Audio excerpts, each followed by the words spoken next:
Jeff with the show. Today I have with me 𝓲𝓵𝓵. Now, Josh is an Amazon growth expert. What's an Amazon growth expert? We're going to find out. There are over 60,000 Amazon sellers doing over $1 million each in annual revenue, but many struggle to sell for the right price, sell their business. That's what we mean by that. Josh built and grew and sold his Amazon brand for $10 million in less than 6 years with zero investors. He also bought an e-commerce business for $750,000 and sold it for $2.5 million in less than 2 years. And his original e-commerce experience, he helped take a startup from $3 million to $50 million in just 7 years, and that was US water filters. He helped another brand sell for $17 million. His book, 𝓬𝓪𝓻𝓷, is the ultimate playbook for growing and selling your Amazon brand successfully. Josh is on a mission to help e-commerce entrepreneurs live a life of freedom by removing the restrictions of time and money. Welcome to the show, Josh. Hey, Jeff. How you doing? Glad to be here. Cool. So, Josh, you got into the e-commerce business by going to working for US water filters, and you were there for quite a few years. And your role there was, as we were discussing before, was the growth guy. So, and also during that, as you're working for them, you decided to do a side hustle and start your own e-commerce business, and we'll get into that a little bit later. But let's go back to the beginning. So, what made you join an e-commerce business? This particular opportunity wasn't about maybe the company or the role. I had been recruited while I was working at corporate Best Buy, and so this particular customer of mine was selling water filters, and he needed help selling water filters all over the world, and he wasn't ready to hire a sales guy. So this was an earlier side hustle. So the side hustle that turned into US water filters was me selling for US water filters. Right. And then I was through that process helping him grow, and I became full time. That was about 18 months of 1099 side hustle action until, hey, this guy is going to give me a great offer to help build this company. E-commerce sounds interesting. It's in water filtration, which is sort of a recurring, subscription model where you replace a filter every 6 months. E-commerce was appealing and up and coming. It just made sense, but I wasn't looking for it, Jeff. Right. Okay. Yeah. Well, sometimes the best opportunities come out of something that you didn't expect, 90 degrees to what you're doing. So, Yeah. so what do you think was behind the success of growing US water filters to 50 million? What were some of the things that you implemented that helped them grow? Yeah. So in the course of about 7 years in 2010, this was earlier days of e-commerce. And so that business, $3 million in sales, primarily everything was organic traffic, SEO, one of the only folks online. So that was one way they got started, but figuring out how you start sometimes is much different than who you want to be when you grow up, right? So they stumbled into e-commerce, and the success came from trying to take market share. And so what we did was, not only we were one of the first kind of direct to consumers, we built a B2B business that we used to leverage supplier relationships so we could procure product for much less than a standard person off the street could. And so, leveraging a wholesale relationship, we were able to then go out and find a bunch of online e-commerce companies also selling filters. So we cornered the market by basically allowing ourselves to sell direct, but then we created other products and brands to sell through other channels. So we were able to take this whole entire water filter industry, focus online, but segment it out to go after the online space through other networks. So it made it fun. Right. Cool. So basically, you were also selling water filters to businesses that then resold. Is that correct? Because your buying was so Correct. good. Okay. And on We the were other selling hand, to our competitors. yeah. Okay. And that's also, and then you're also selling direct to them into the market.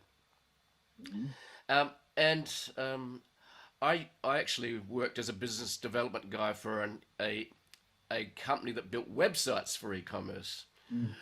and that particular angle, in other words, selling to the distributors as well as selling direct to the consumer, was always a challenge. Because, so how did you manage that? Or was it because you did both at the same time from the word go? That's a fine line. We actually created two separate entities and intentionally created a brand around B2B that was disconnected from B2C. Right. And so we were able to better navigate it. But you're right. I mean, it wasn't completely hidden. You know, this is information that was public. And if we were asked, we would always share the details. And the details are simple. Yeah, we have great wholesale manufacturer relationships. And essentially, they've allowed us to sell direct to all of the online players. And based on our buying power, we're able to do it competitively. So, you're right. It's a conflict of interest. It's not necessarily a conflict of interest, but it's a channel conflict where we're going after the same customer. Yeah. So a lot of careful navigation. But I'll tell you what, as we built our e-commerce direct to consumer business, we were okay with seeing the B2B side shrinking because we knew we were taking market share on a higher margin business, right? As we were building out, an infrastructure. Yeah. Yeah, and that's why I want to ask the question, because it's that channel conflict, I suppose, that's a big issue. So so initially a lot of the growth came from basically optimizing keywords and phrases for buy water filters, uh, whatever key phrases you were using.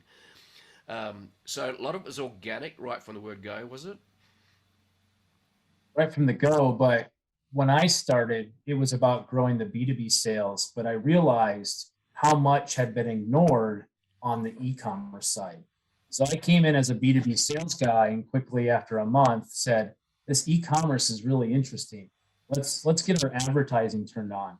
Let's create a data feed and put our products out there to a bunch of different shopping engines. Let's sell on Amazon and eBay and Walmart. Let's expand internationally. Let's look at acquisitions.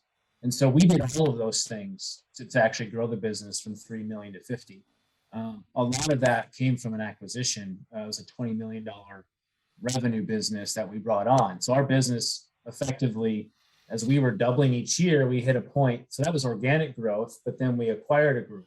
And so that gave us a whole lot more efficiency at that point. But a lot of different tactics there to grow. Yeah. In other words, you're looking for as many channels as possible to get your market in front of people, your products in front of people. So, Yeah. so while you're doing this, you decided, well, I'm learning a lot about e-commerce. Why don't I do it myself? Is that what happened? Yeah, I mean, I got the MBA on how to create a brand and launched on Amazon. I was paid a nice salary and bonus structure to learn and make mistakes that allowed me to take those things and use them to build a new brand. And so I was given the guts, Yeah. and the confidence to go figure it out. And it was at a point where the company had around 100 employees where I was like, this is just too big for me. I think it kind of makes sense to start moving into my own thing. And so I took that knowledge and it was nights and weekends, on the edge of my bed until I replaced my income and then I put my 2 week notice in. So I was probably making 2 or 3 times my corporate job and that cash was just going in the bank. And Right. so as that was growing, I was like, okay, well, I guess I could probably put my notice in. And so I put my notice in and it turned out to be a 6 month process. So the business kept working and growing. And then actually by the time I did leave, it would replace my income by 4 times. When I first thought about leaving, it had replaced my income about twice. So Right. it's kind of fun to see that grow as I was still, working in a full-time job. Yeah. Yeah, and that's what's great about a side hustle, isn't it? That it's basically almost a no risk strategy to actually start a business. Absolutely. And I you had the, just, yeah, you see so many folks though, in your line of work too, that think the side hustle means let me just have an idea and start that and then quit to go see if I can make it work. And that's the wrong order of operations. yeah, exactly. In other words, when I'm making enough money to actually leave, that's when you should decide to leave. And I totally get that. I started the blog and I started getting paid for different services and getting paid for speaking, influencer, and I've got to a point, I think it was 2013, where I said, my side hustle now, I can actually make more money than the job I was in. So, Right. yeah, and that's what I loved about it. And to actually, a side hustle is a low risk way. It's not no risk because it's always risk, but it's a very low risk way to actually get into being an entrepreneur.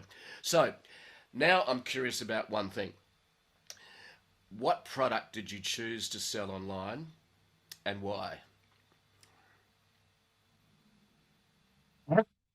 Our sort of like niche in the business that I worked for in the e-commerce water filter business was being able to identify very large markets that had national brands and introducing a no-name brand to compete with them because it was a compatible or it fit, it worked, it was a Yep. part. Yep. And so I took that model with water filters, and it wasn't exactly the same, but I used that same mindset. And in the States, the Keurig coffee machine, right? It's probably pretty big there as well in Australia, but the Keurig brand where you have the pods, was probably the ultimate selling coffee maker. And so as all of these machines, they use water in our country, and maybe it's more places around the world, the water is very hard. And so there was hardness minerals that built Yep. up in this machine. So people, they go to Target, they go to Walmart, and they buy this liquid, this 14-ounce liquid of citric acid to pour it in their machine, and it's 13 US dollars, for a 14-ounce bottle, one use. And so that model, as I was going to buy some, like, that's crazy, $13 for one use. I bet this is just liquid. I bet we can maybe make it more concentrated in a smaller size so it costs less to ship. Maybe I can market it as 2 uses instead of 1. And so that was the first idea. I called up a guy that I found online. I just Googled, a keyword that I thought of and found a manufacturer. He sent me a 5-gallon jug. I talked to him about whether it would work or not. I filled up 70 bottles in my garage, got a label ordered and designed and printed, and put those labels on the bottles myself. And I built a little contraption to pour the liquid into the bottles. And, Yep. real side hustle. Let's figure it out. Yeah, yeah. So when you went to market, um, how did things go? In other words, you obviously it did well enough, so you left later. But so how did you go to market? What what was your what was the name of the product, or maybe just uh, what was your call to action? In other words, cheaper, more cost effective, whatever. Yeah. Yeah. So that was a good point. Like, that's actually, that model determined the brand. It helped me build that brand. I'm like, I could do this concept, and that was the recipe I learned at Water Filters, that you could identify markets, you could size up the market, you could identify sources of supply to find someone that can make it for you, and create improvements to have the product be better quality, and then market at a price that's competitive. And so the price point we came up with, or the brand we came up with, was essential values. And the idea was that all the things you need, the everyday items that don't bake, excuse me, that don't break the bank, right? So that was the first model. And then we said, rather than just being a coffee product, we can sell anything with that same idea, that we can be a quality product as a lower cost alternative to the national brand. And so, in Walmart, in Target, at Best Buy, and all these stores today, you see a national brand right next to a brand that's a generic brand. And so in 2016, we were one of the first groups. I was one of the first people to do that on that product. But that's where I learned in water filters that this whole landscape is untapped, and there was so much opportunity. So it's much different now, in 2016 versus 2022. Yeah. So did you follow the model of B2B and B2C at the same time as well? No, this was a pure D2C. Amazon direct to consumer play. Yep. Okay. And you launched your platform just on Amazon initially? Hmm. So because you'd learnt that Amazon gave you scale and access to a global market. I mean, when you look back and you start thinking about things you can do to you know, become an entrepreneur, to create income, it started for me as just a way to create income. Is this going to work, right? Yeah. I'd always dabbled. I dabbled before I went to a corporate job, and so it was always like, hey, can I make money? What made me want to leave and start my own thing was actually time, freedom of time. I was spending 60, 70 hours a week.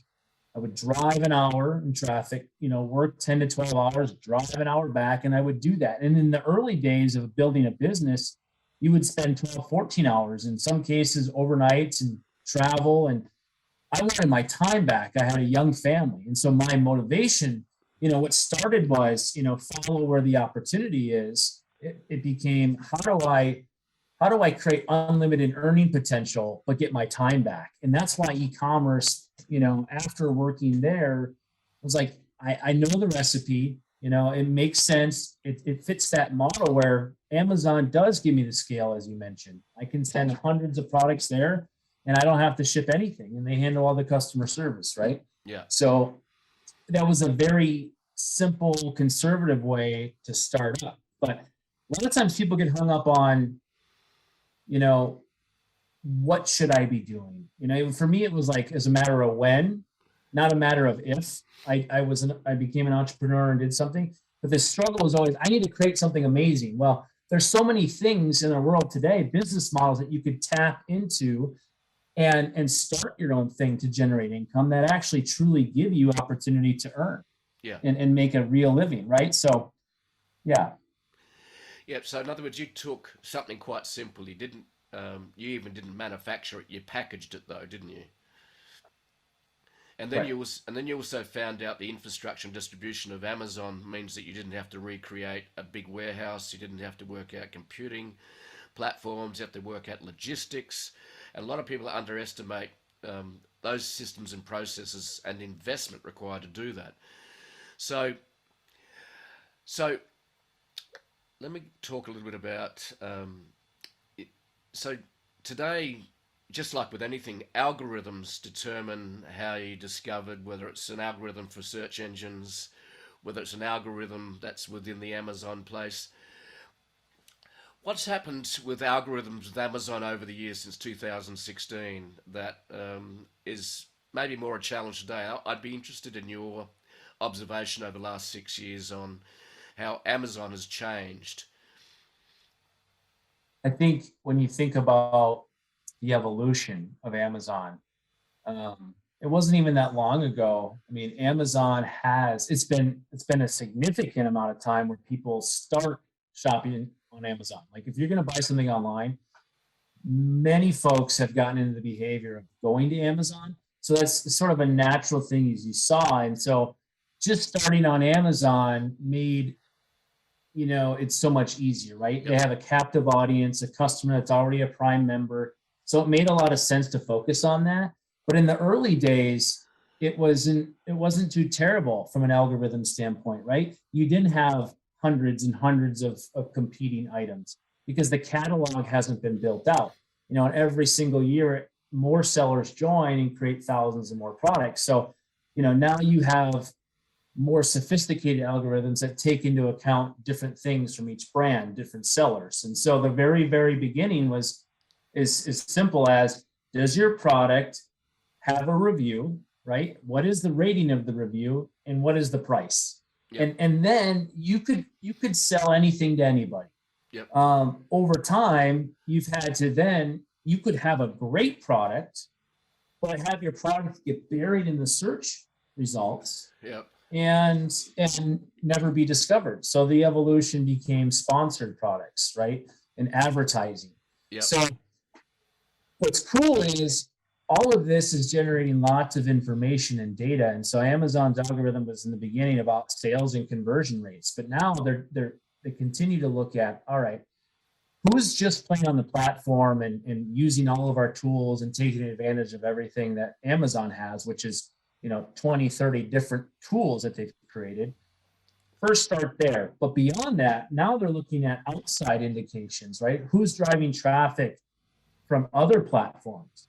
and driving traffic from your own website or from social media or from affiliates. Yep. And so their algorithms are saying, okay, if I'm taking a look at where value is and where value is being gained, Amazon can see that this seller is investing in advertising, not just on their platform, but outside of that, and really going out there to put their brand and build something inside Amazon. So they're awarding sellers and brands in the search results from a ranking standpoint on that traffic, right? And so the complicatedness before that reporting existed, before it was there, was no visibility. So you couldn't, who's going to send traffic to these channels, right? Unless you have visibility. So that didn't exist just a couple of years ago because they didn't build a way for you to understand your ROI for doing that. Right. So layers upon layers. Yeah. Yeah, that's where it's become a lot more complicated since 2016. Would you say so? Yeah, and you know what's funny about that? You can move the needle by finding one thing to influence one of their algorithms. So Right. one of their widgets, you know, says, "Hey, other people bought this product with your product." Right? They do that automatically with their logic, and they say, "Okay, well, we're gonna try to get more people to do that." So they'll show you those 2 items or 3 items together. Well, one algorithm change in that example that's for the benefit is there's ways to reverse engineer that, right? So now you can go after and try to invest in products that are not competing but related to start to show up alongside of their products in that algorithm. Yeah. And so when you know machine is learning, you can learn how the machine learns to some degree. Yeah. And conduct behavior that gets picked up on. Yeah. So one of the things I have observed over the years in other discussions is that one of the big challenges on Amazon is they see someone who's succeeding with a certain product on Amazon, and then the copycats start jumping in. Can you tell us a little bit about that and the challenges with that? Because if you go, and there's all these Amazon sellers that are very secretive about what they sell on Amazon and how they do it. So are copycat competitors a real issue? And if they are, how did you resolve that? And one would say that I'm a copycatter, right? Yeah, and so, right. So I've created products that are alternatives to what already exists, right? I'm taking underserved markets. So it's just like anything, supply and demand. And so if I can create a better version of the mousetrap that's less expensive and has more features and benefits, the consumer wins. And so Amazon says, we'll make a platform that allows Jeff and Josh and everyone else to compete and let the best man win, right? And so it's impossible now to do it legitimately, where you can copycat anything unless you're going to infringe on someone's trademark or patent rights. Right? So that being aside, those copycats, those illegal copycats, there's still lots of room for what I just said. We still launch. So after we sold our first business with over 100 products, and we've launched over 50 additional products in the last year now. And that's because we're seeing markets that are substantial size and they're being underserved from a competitor to sales, relationship ratio, which means we could easily capture parts of that business, right? We can improve the product and the consumer wins, and therefore we're rewarded for that. Yeah. But guess what, Jeff? If you're not anything unique, you just compete on price, right? And so that's where the copycats in products where they're very, very easy to source. So Alibaba exists. This is what happened in water filters. It went from $50, Samsung or GE brand to $30 aftermarket. Well, now that $30 aftermarket or generic is now $9. Wow. Because there's 5,000 people selling the same item because there's lots of people on Alibaba making them very easily accessible. Yeah. Right. So is there room for more copycats? Well, depends on the market. and how big and how it's served today. Okay. So, all right. So when you got to a point, and did you sell that side hustle business eventually? Is that So that business in 2016 started at zero with that descaler, that Keurig descaling solution. 5 years later, we hit roughly 10 million in trailing 12 month sales and sold it for roughly 10 million to a company that brings brands together and operates them as one company. Those are called aggregators. yeah? Now that's interesting. That brings up the other thing I'm curious about is that there's been a rise in Amazon aggregators. In other words, that buy different Amazon online stores and aggregate them. So I don't know, but I've heard something like there's billions of dollars going into venture capital funds funding Amazon aggregators. Is that correct? Yeah, there's about 100 different groups that were formed over the last 2.5 years, and about $15 billion in capital deployed, Yeah. or at least raised, and many of which are struggling, many of which are no longer around, and still plenty that are in the fight. But yeah, it's incredible. It was and what happens when there's an increase amount of demand and less supply? What happens to prices?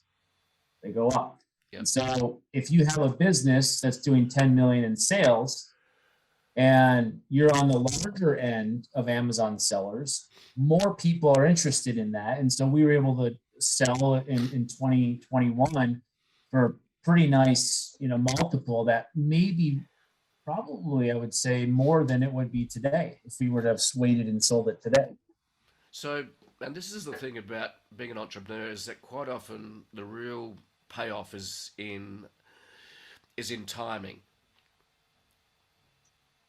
So, in other words, you sold your business at the right time. It sounds like to me. Yeah, and is it perfect timing? There's never, and No. it's always, you can't time it. And I think you can always say, as long as you're prepared to sell, and that's the more important piece. If you're prepared, then you can be timely with your timing. Yeah. But the best time to sell, Jeff, is when you don't need to. Yeah. In other words, you're not desperate. You really don't care. Yeah. Yeah. Now, in reading your book, The Aggregator Navigator, you said that you learned a big lesson from your dad. What was that lesson? Can you remember that? Yeah.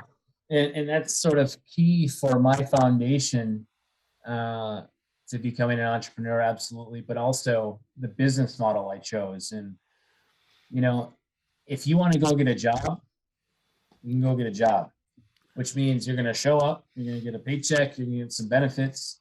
And when the phone rings or when they put you on the schedule, you go to work. If you work an 8 to 5 job, you show up every day and you do your job. Yep. And so my father owned his own business, but he bought himself a job.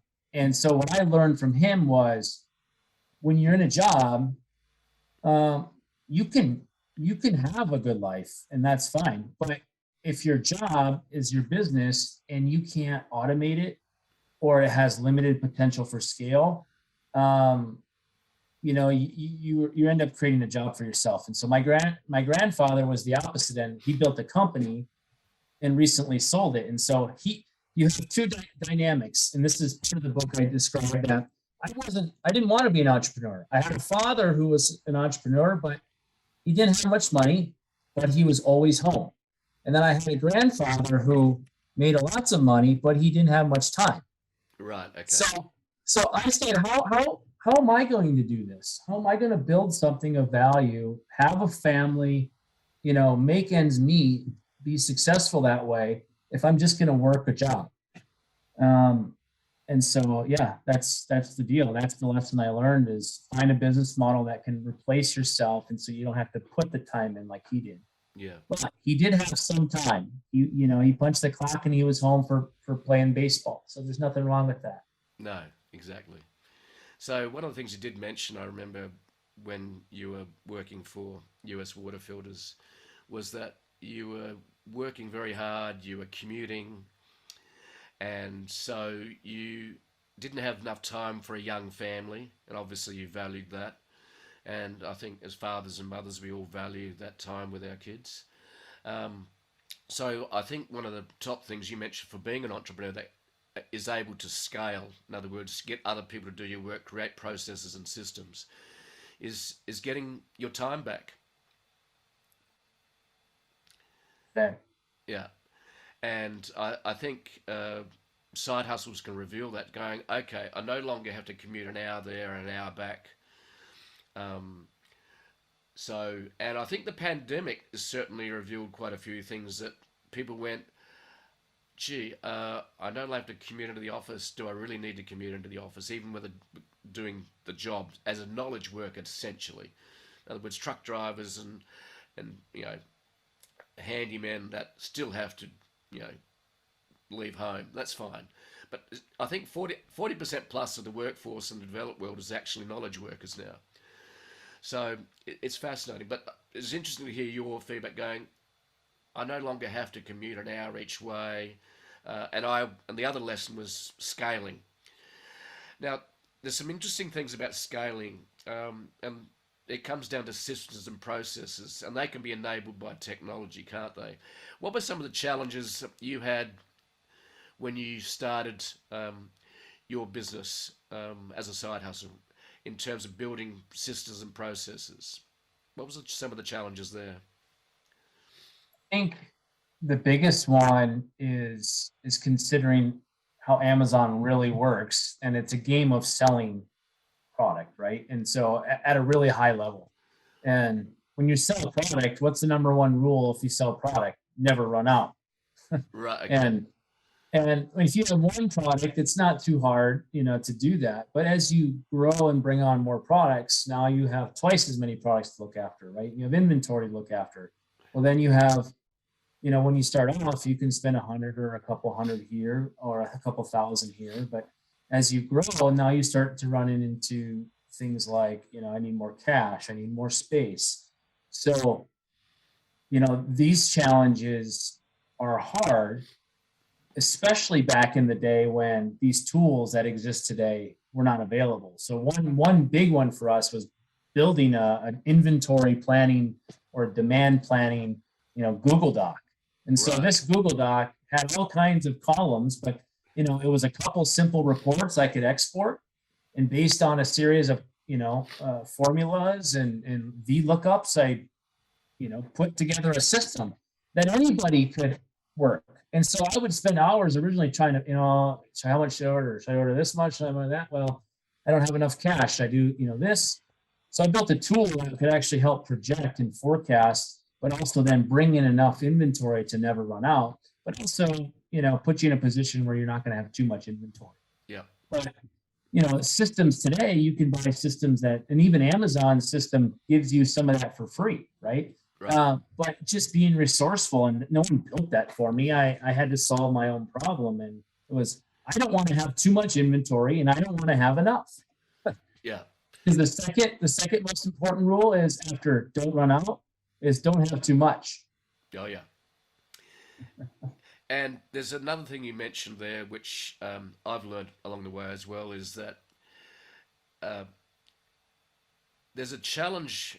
We all, if you're a growth guy or a growth person, you're essentially a salesperson, and salespeople like to sell. So the more you sell, the happier you are, right? There's a challenge though. If you grow too fast, how do you fund the business? In other words, I am selling a lot more, so I have to have more stock. But now I've got to buy it, especially when you're starting off. You don't have credit because you don't have a credit history. How did you manage that, that challenge of actually being able to fund growth by being able to grow your inventory and pay for it? How did you do that? There's, a rule of thumb around some initial capital, and the business started with some of my own money, around 15,000 of my own money, and then it really, in the beginning, was hard because that's all we had. That's all we had in there, and so Yep. the POs were smaller. the sales were smaller. So the good news was, even in those days, there was enough margin. And if you think about this too, there's margin percentages and ROI are different things, right? So margin percentage could be high, but you may not have a good cash on cash return. And that's your problem when it comes to inventory.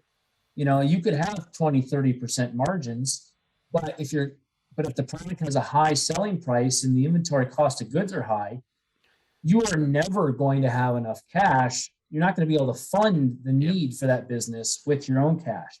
So one really huge thing I did was sort of this, I wouldn't call it a hack, but it just worked out in our favor. We were able to completely fund the business bootstrapped by picking products where our margin was at least 2 or 3 times our cost of goods. Yeah. Right. So we could put $1 in the machine and $4 came back. I could go buy 4 more, you know, 4 more devices. Yeah. Now, if I'm running a different margin percentage, you know, and I put $1 in the machine and $1 comes back, I can only buy 1 more. Yeah. I need to go borrow another $1 to go buy 2, right? So we did it the old-fashioned way, which is just this nice, slow, organic growth. Yeah. It's harder to do that now. And, you know, it's even worse because you're spending other money called advertising, so you don't ever see those dollars in the beginning. Yeah. So you could launch a product in the beginning and be profitable in week 1. In the world today, you know, we've had products that don't make money for 6 months to a year because you're still investing in trying to get it to rank. Yeah. So, yeah, that's interesting. In other words, you don't want to grow too fast, even though as an entrepreneur, that is the holy grail, is if I can double it every month. But the problem is that you're going to run out of money to fund it. It's absolutely the case. Yeah. Yeah. Yeah. Plus all the other things you mentioned, right? When you're trying to scale up, you know, hiring and people and, you know, technology, and the list goes on and on. Yeah. So did you focus a lot? You would have observed that systems and processes were really essential for the one, you know, US water filters where you were working before you started your side, where you started your side hustle. So I suppose you from that would have realized how important having scalability through systems and processes were to you. You know, I think it speaks volumes to many sellers that are on this probably station or watching this, or anyone who has a product business, that the scalability takes time. It doesn't happen overnight. Amazon gives you a lot of benefit, but every week, every month, there's something new. There's different challenges, and some that we're learning, but then you have all the hundreds and thousands of things you've already learned, right? So people have to play catch up. We, after building our 2 businesses and exiting, have decided how to build something that does just that, and giving other brands and sellers the infrastructure they need. And so it's really what's become now our core focus in helping, you know, a guy named Jeff, a gal, a partner, you know, Annabelle is one of them. And these are folks that we're helping. And these are individuals that have started businesses, that have grown businesses, that are stuck, that don't know how to get out of hitting the ceiling. And so, you know, it's important. Anyone listening, that when you find good partnerships, then you can give up some of your gravy, you know. You can borrow it even, or you can rent it, or you can buy it. And so we found ways to partner with brands now so they can rent our infrastructure, because we know scale is key. And that just means our building, our people, our knowledge, and our technology, right? And inside of that is systems and processes. Right. So your business model now, is that more identifying Amazon online stores that you can help, in other words, to grow, and then do you take a percentage in those for when you sell? You've built equity. Is that the business model now? Yeah, it's cool because we found, and maybe you've done this in the past, but when you've had to hire a professional, right? You find, you interview, you put in a request for quote, and you can go find all kinds of professionals in the Amazon space. But here's the problem. you have to hire lots of professionals, and then you have to hire someone to manage all those professionals. Yep. So what we found is that, think of it like a general contractor, right? You're going to get your house done. You don't want to manage all the contractors yourself. We've brought on the responsibility to say, we know how the pieces fit.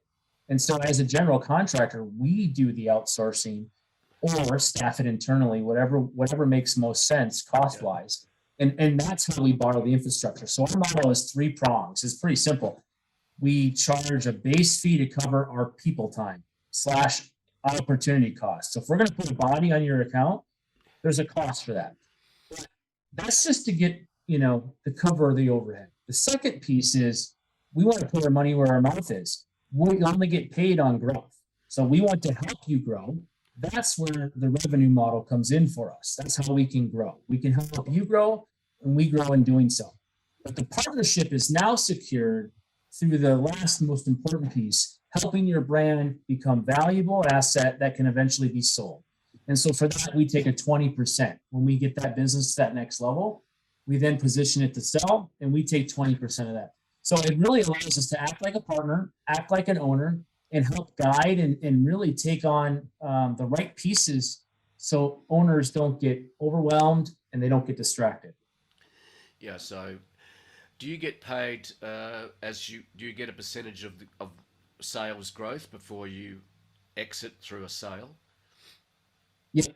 So the monthly retainer plus a revenue share is how we bill monthly. Yep. Okay. And that can range between 1% and 5% of the sales. Right. It really depends on what someone needs, where they're at, and some brands need more work. Yep. Some brands, just have different challenges that have to be solved differently. So, Yep. All of these things come with very, very large trade-offs between fixed resources and variable. Cool. And do you go out and try to identify opportunities, or do opportunities come to you, or both?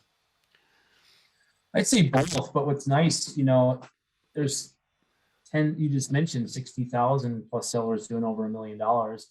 We're unique enough where our success has been, we can look at 60 different sellers and there might be only one that's the right fit for us.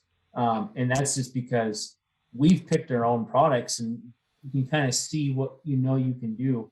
So yeah, it's interesting because we're in that phase now of bringing on new clients, and that's biz dev. So absolutely. Yeah. So what's next for you guys? Are you going to sell the business down the track? You've maybe got, so you're in a position where you really don't need much more money. Is that correct? Yeah. And that's the hard part. When you're in that position, Jeff, what do? Yeah. You got to do something you love. That's the next step. Yeah. Cool. Yeah. And can you give us a hint of what doing something you love looks like? Yeah, creating new businesses, I guess. So after we sold the business, I wrote a book, and that sort of, inspired me to think about what we really have. And when we sold our business, we didn't hire a broker. And I went out and solicited 30 different buyers and ran a whole process. And instead of paying, someone 8 or 10% for selling, for helping us sell the business, we saved that. And so we put, $800,000 perhaps in our pocket by not paying a broker. Yeah. And so, on top of that, we felt like we got a nice multiple and we built a great business. And we said, boy, there's a lot to this. I bet we could help others do that. And so that was sort of the next evolution. We already had a third business that we kept, where we were servicing clients. And so now it's kind of keeping that, rebranding, and then now putting it in position to scale it. But we'll see. I'm putting down the guess of about 6 to 7 years. We'll see where it's at in 6 to 7 years. That's kind of the rough math on it, hopefully. But yeah, I've heard of people that have sold their businesses, really don't have to work again. They spent 6 months having pina coladas, on the beach, and they're going, this is boring. Also, they got no one else to play with a lot of the time. My wife called me a confused puppy after I sold the business. I was home, I was playing with the kids, and she's like, "You're ruining my day. Like, I have a schedule. Like, you can't just come here and hang out. Like, go do something. You're bored. And so it was hard. It really was. I was so used to doing, having my day sort of be designed for me. Instead, I had to design my own day. Yeah. And in other words, you had too many options. Too many options. Yeah. Well, you're right. 6 months is about what you need. Yeah. A few pina coladas and, a few naps on the couch during the day, a Yeah. few Netflix, at the wrong time of day. You're right. Yeah. So you're still currently running your own one e-commerce Amazon business still, as well as doing the aggregator value add, helping other people grow. Is that correct? Yeah. So we just treat that brand as like a client. We manage that like we would a client. And so we just shove that into its own P&L and manage that like, it's a customer's P&L. So Okay. yeah. Yeah. Okay.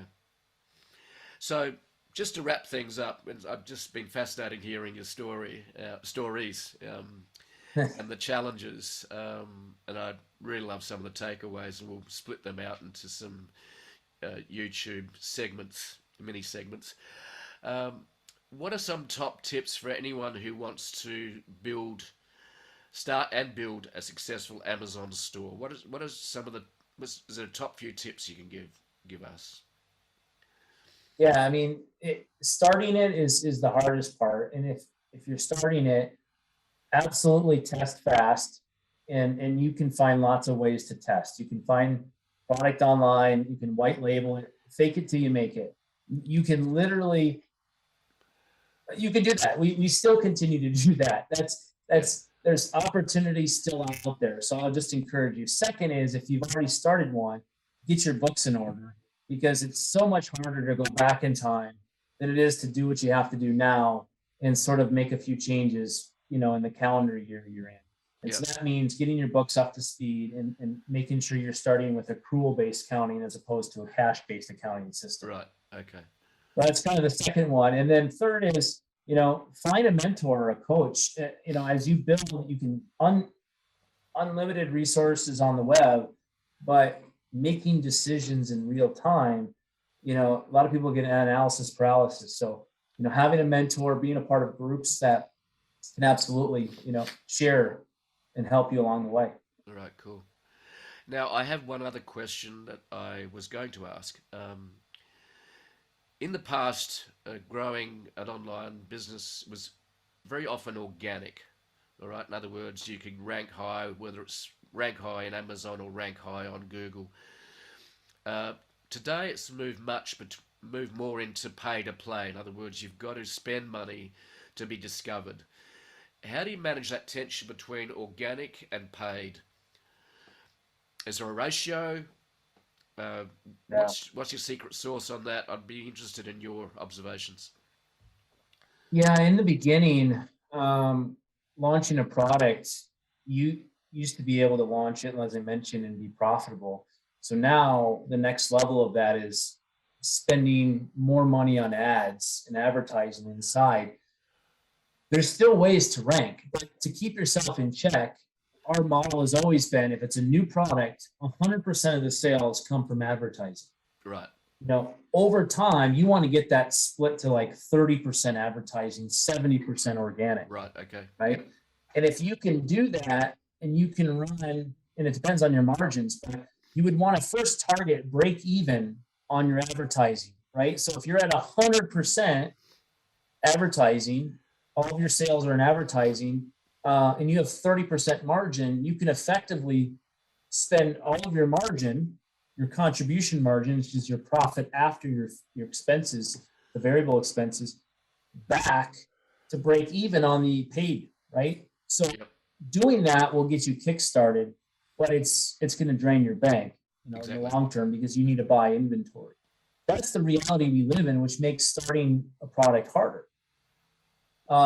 And so that's kind of the first thing is just, can you do it with the cash? It's going to take more cash. But now you have to think about other things. How do I drive traffic? How can I be creative to drive traffic beyond just from this, right? And so using Google ads and looking at Facebook doing affiliates and finding influencers. And so we've had to learn how to do these things to have more touches and do more testing, to have more traffic sources, because pay to play is hard. Pay to play is hard. Yeah. And if you can get there, the theory is if you can get there, you can stay there. But even when you get there, it's not guaranteed to stay there. And so if you run out of stock, you can find yourself back to the original position that you're way underserved on the ranking, because it's a catch-22.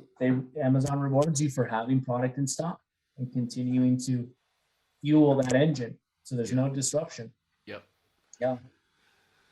So I thought that was the last question, but I actually have another question. And we'll wrap it up then. What is your ideal Amazon store? In other words, does it have to be achieving in other words, someone you are going to lean in and help? In other words, you are going to provide them resources and tech. You're going to help them grow through sales, and then you're going to take a position in their equity when you exit. So what's your sweet spot, your ideal Amazon store revenue size that you would say is your sweet spot in terms of who you will partner with to help them grow and exit? Yeah, there's really two groups. One is the entrepreneur himself, with that example we just talked about. Those businesses are, usually less than $1 million in sales. They have sort of a good baseline, and that profile could be someone also under 5 million in revenue, but it's really that 1 to 5 million for the owner operator that needs the help. But then you have the larger groups. So after we sold our business, our $10 million brand hired us back to manage it. Right. We have other clients that are large enterprises, and so they don't have e-commerce digital marketing. They don't have warehouse management and fulfillment and a warehouse shipping, model. And so large companies that are doing this from a financial impact use companies like us, right? So if you're a private equity group and you bought a brand, you kind of want someone who can just handle it, right? And so we're a really good bolt-on for large private equity groups to say, hey, we just bought this thing, here, figure it out. Okay. So, it's interesting, right? Because you want to define your perfect customer, but it's never good to say, well, it's from this to this, it's unlimited, but yeah, it's 2 buckets. Yeah. That's how I say it. Okay. So essentially it's the 1 to 5 million and owner operator, and then there's the venture capitalists that need the bolt-on to help them manage and grow it, because a lot of them, the venture capital funds, aren't experts at Amazon e-commerce stores. So interesting. Josh, it's been an absolute pleasure, mate, to have a chat with you, and I've learnt so much from sitting down and having a chat across the ditch, because you're in the US and I'm in Sydney. It's been an absolute pleasure, mate. Well, I should use the term buddy, because that's the American version of Australian's mate. Yeah. So thank you very much for your time and your insights. And I've learnt so much, and I'm sure our listeners and viewers will as well. So how can they find you, Josh? What's the best way for them to get in touch with you? LinkedIn, Josh Dietrich is easy, DITTRICH. Yep. You can find me there. And 𝓵𝓮𝓪𝓻𝓷. There's lots of ways to get in touch with me there as well. Great. Yes, I love being on the show. Great questions. It was fun chatting with you. Well, mate, it's I've just enjoyed learning so much about the niche that you have become a guru and an expert at, and you're adding so much value to other people's lives and businesses, which is great to see. So wherever the next step on the journey is after you, 5, 6, 7 years time, I'm sure it won't just be pina coladas, but at any rate. Okay, that's mate. it, man. Okay. All right. Thanks, Jim. Have a good one. Bye-bye.